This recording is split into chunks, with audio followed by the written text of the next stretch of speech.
पैर छूटिए। मातवानी ने कहा बेटा अपने माता पिता के पैर छूते हो क्या?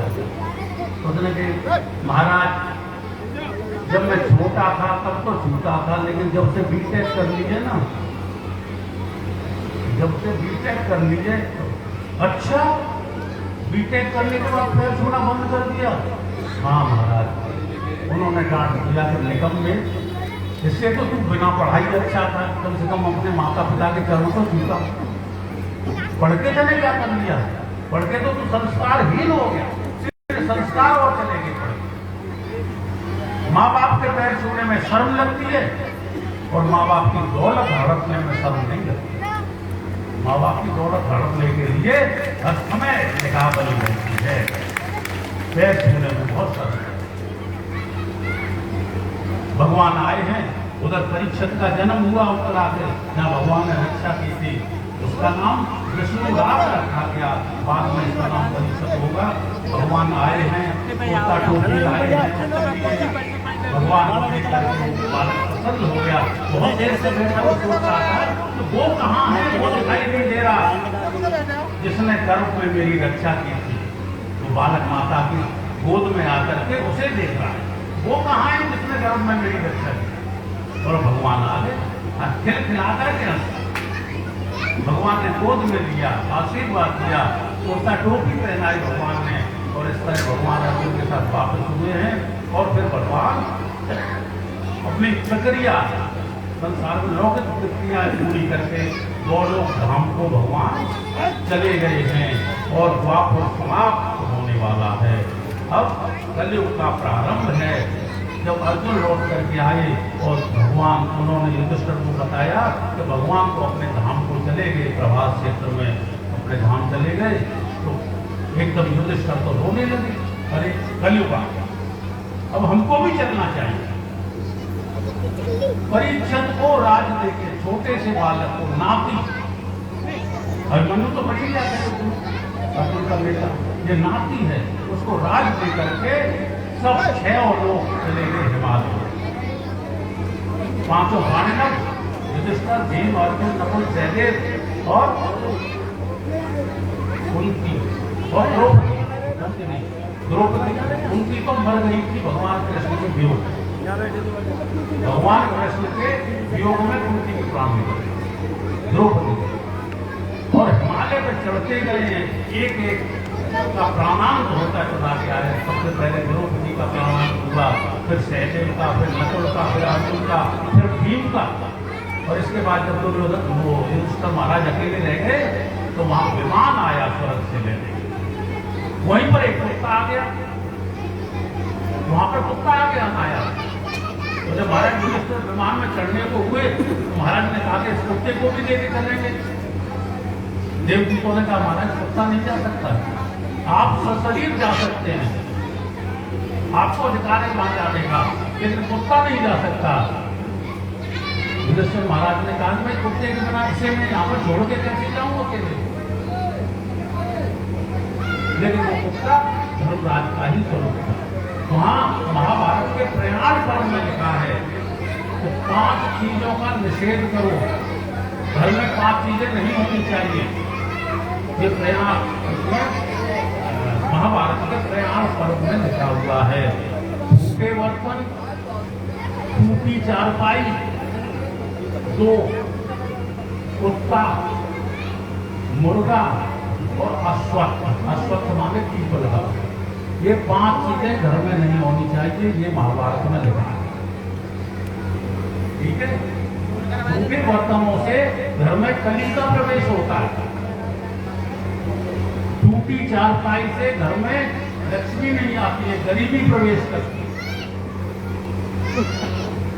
कुत्ता को निषेध बताया है, उससे आपको एलर्जी नहीं, उससे आपको द्वेष नहीं करना है, आप उसे बाहर खूब खिलाओ।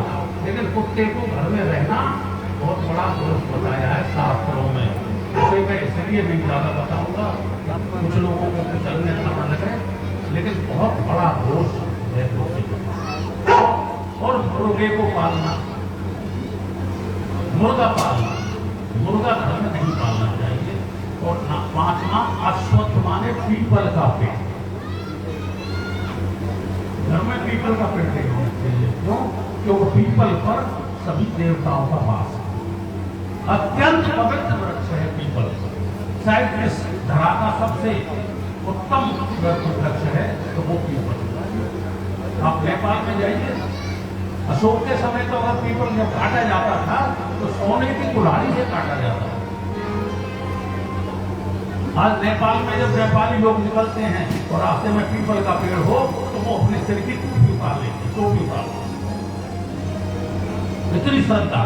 और आपके यहाँ देखा होगा पीपल के पेड़ के चारों तरफ चबूतरा बनाते हैं। क्यों? क्योंकि पीपल के पेड़ की जड़ों में कीटाणु रहते हैं, विषैले कीटाणु।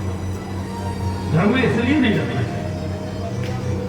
और पहले जो चबूतरा बनाया जाता है उस पर मिट्टी के अश्व बनाए जाते थे, इसलिए अश्वत्थ कहा जाता है। मिट्टी के घोड़े बनाए जाते थे उस चबूतरे पर। अब नहीं बनाते, अब नहीं जानते लोग, परंपराएं धीरे धीरे बदलती चली जाती हैं। तो उसमें प्रयाण पर्व में लिखा है कि 5 चीजें घर में नहीं होना चाहिए। देव जी को ले गए महाराज युधिष्ठिर को और उन्होंने पहले नरक का दर्शन कराया। युधिष्ठिर जी ने कहा कि भाई मुझे नरक का दर्शन कब करा रहे हो, मेरा नरक से क्या लेना देना। तो महाराज तपेश्वरी तो राजेश्वरी और राजेश्वरी तो नरकेश्वरी। तप करता है उसे राज मिलता है, और जो राज करता है वो पाप करता है तो उसे नरक मिलता है। जो राज करता है उसे तो पाप करना ही पड़ता है, कहीं ना कहीं पक्षपात और पाप उससे हो जाता है।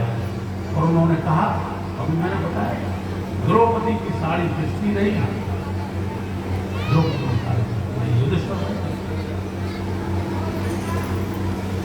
नरक का दर्शन कराया। और इसके बाद वो चले गए देवलोक को। और इसके बाद परीक्षित ने राज किया। तत्परीक्षित वर्ग शिक्षा मही महाभागवत सताप है। बड़े धर्मात्मा राजा है परीक्षित, भले वो आत्मा है।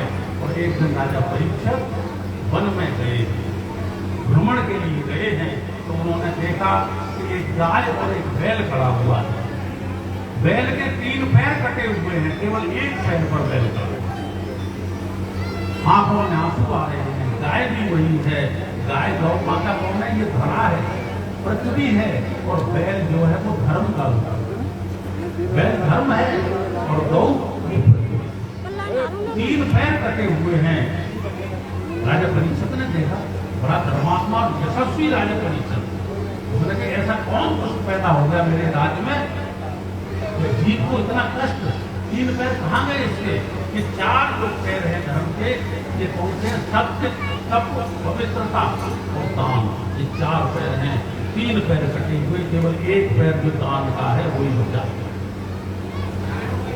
परीक्षित ने देखा सामने एक काला आदमी, मोटी मोटी मालाएं पहना हुआ, काले रंग का, और उस पर बदबू आ रही है, दुर्गंध युक्त, व्यभिचारी लग रहा है, ये उत्पाती लग रहा है। राजा को लगा ये तो बड़ा उत्पाती सा लग रहा है, बड़ा दुष्ट लग रहा है देखने में। उससे पूछा, भाई तुम कौन हो? राजा ने देखा कि इसी ने पैर काटे हैं, तुम कौन हो? उसने हाथ जोड़ करके कहा, महाराज मैं कवि हूं,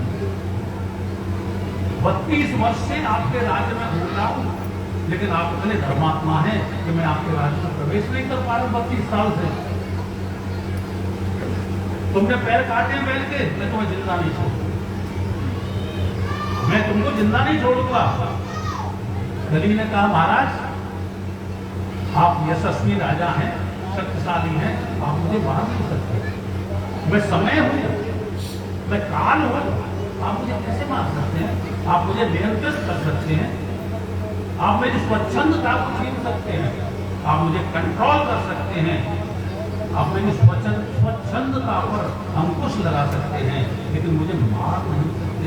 मुझे मर्यादा में कर सकते हैं, आप मर्यादा कर दीजिए, मैं तैयार हूं, मैं काल हूं, आप मुझे मार नहीं सकते।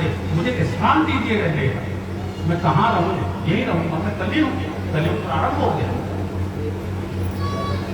द्यूतम पानम स्त्रियम सोना यज्ञ धर्म चतुर। चलो भाई ठीक है, 4 चीजों में तुम्हें देता हूँ। एक, जहाँ जुआ हो रहा वहां पर रहना, जहाँ मदरा पी जा रही है वहां पर रहना, और जहाँ गलत स्त्रियों का संग हो वहां पर रहना, और जहाँ माने जहाँ हिंसा अगराई झगड़ा हो रहा हो वहां तुम रहना। गली को चार चले गए, हंसने लगा वो, अरे महाराज ये क्या दे रहे हैं, इनमें तो मैं पहले से रहता हूँ, हर युग में इन जगहों पर तो मैं पहले से ही रह रहा हूँ, मुझे कोई एक अच्छी सी जगह दे दीजिए। युवा में मैं हमेशा रहता हूँ, शराब में रहता हूँ, स्त्रियों का संग होता है वहां में रहता हूँ।